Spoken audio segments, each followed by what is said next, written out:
राधे राधे दोस्तों। आज दिनांक 24 मार्च 2024 है और मेरे मन पे एक कहानी थी कि बहुत से लोगों को होलिका या होली दहन के या होली के बारे में जानकारी नहीं है, या किस लिए मनाया जाता है या क्यों मनाया जाता है। आज अधिकांश लोग होली का महत्व केवल उत्साह, खाना पीना, मौज करना, घूमना या किसी प्रकार की अहित कार्य करना को ही होली त्यौहार मानते हैं। परंतु इसके पीछे छुपी हुई एक बहुत महत्वपूर्ण कहानी, जिसको हम अक्सर अनदेखा कर देते हैं। और मैं चाहता हूं कि बहुत से लोग जो आज के बच्चे हैं वो इस महत्व को समझें। होलिका या होली दहन या होली का पर्व क्यों मनाया जाता है, इसको जानने के लिए हमें पहले यह समझना पड़ेगा कि यह उस बालक की कहानी है जिसने अपने भगवान के ऊपर अपनी इच्छा, अपने विश्वास को रखते हुए, अपने संकल्प को रखते हुए उन्होंने अपने आप को प्रभु नारायण के चरणों में छोड़ रखा था। और नारायण जी ने भी उनको अपने जीवन काल में बहुत सहयोग किया। अब मैं आपको होली का ये एक जो कहानी है उसे सुनाता हूँ। आप सब जानते हैं, मैं बहुत विस्तृत तरीके से नहीं सुनाऊंगा, पर एक उसका महत्व या उसका मेन सारांश आपको बताऊंगा। होलिका में हिरण्यकश्यप जो थे, उनके पुत्र थे प्रहलाद, जो भगवान के बहुत बड़े भक्त हुआ करते थे। नारायण भगवान के हमेशा नाम जपा करते थे।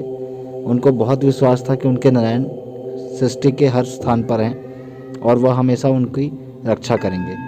ऐसा मानकर वह उनकी भक्ति में रहा करते थे। यह बात हिरण्यकश्यप को बिल्कुल पसंद नहीं थी।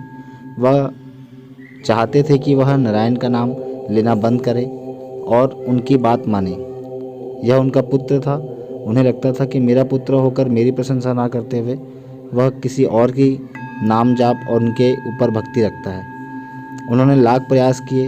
अंत में जब वह नहीं माने तो उन्होंने अपने पुत्र प्रहलाद को, हिरण्यकश्यप ने अपने पुत्र प्रहलाद को जीवन समाप्त करने का विषय बना लिया, मन बना लिया और बहुत से प्रयास किए, परंतु वह हर प्रयास पे विफल रहे।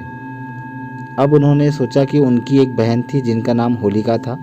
उन्होंने अपनी विद्या, अपने तपोबल से एक शक्ति प्राप्त की थी कि वह किसी प्रकार के अग्नि में भस्म नहीं होंगे। उनको यह विद्या से एक चादर प्राप्त हुआ था, जिस चादर को वह ओढ़कर, पहनकर यदि अग्नि में प्रवेश करती थी तो अग्नि भी उसे छू नहीं पाता था। परंतु यह बात का उसे अभिमान था। इसी अभिमान के चलते होलिका ने यह सोचा कि वह अपने बड़े भाई हिरण्यकश्यप की मदद करे और वह उनके पुत्र को अपने गोद पर बैठाकर दहकती हुई आग में जाकर बैठे, जिससे वह तो जलेगी नहीं परंतु उनके भाई का पुत्र प्रहलाद जलकर भस्म हो जाएगा। और उन्होंने ऐसा ही किया। अब नारायण भगवान ने अपने भक्त को ऐसे असहाय छोड़ा नहीं।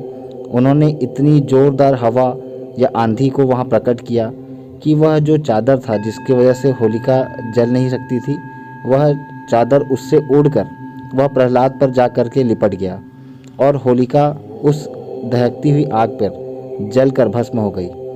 और यह सब कृत्य लोग देखते रहे, परंतु उनमें से कुछ लोग प्रहलाद के भक्त थे, कुछ लोग हिरण्यकश्यप के भक्त थे।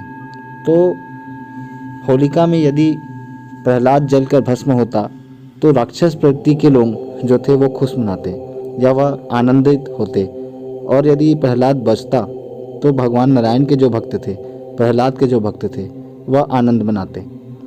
तो आप यह समझिएगा कि होली के दिन यदि आप मदिरा आदि, मांस आदि का प्रयोग करते हैं, हुड़दंग करते हैं, तो आप प्रहलाद के नहीं, आप हिरण्यकश्यप के भक्त हैं, आप राक्षस वंश के भक्त हैं। यदि आप कल घर पर अपने परिवारजनों के साथ खुशी का माहौल रखते हैं, दूध दही खीर बांटते हैं, गरीबों की मदद करते हैं, उनकी हर काम में अपने आप को आगे रखते हैं, यदि आपको प्रसन्नता होती है, आप एक सही क्रिया से आपसी मेल भाव को बढ़ाते हुए आपस में रंगों का प्रयोग करते हैं और बड़े प्रेम के साथ आपसी अपने भाईचारा से आसपास के लोगों के साथ रंगों से खेलते हैं, खीर पूड़ी खाते हैं, पूजा आदि करते हैं, तो आप प्रहलाद और नारायण जी के भक्त हैं। अब आपको यह सुनिश्चित करना है कि आपको मांस मदिरा या भक्ष्य पदार्थों का सेवन करके राक्षसों के कुल में शामिल होना है,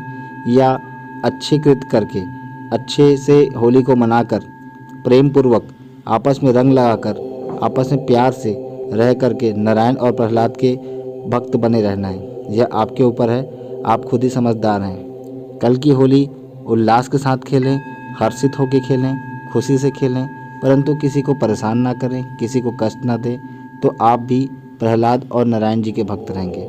आशा करता हूँ मेरा यह उपदेश आप तक पहुँचा होगा। मिलते हैं अगले वीडियो पे, तब तक के लिए राधे राधे।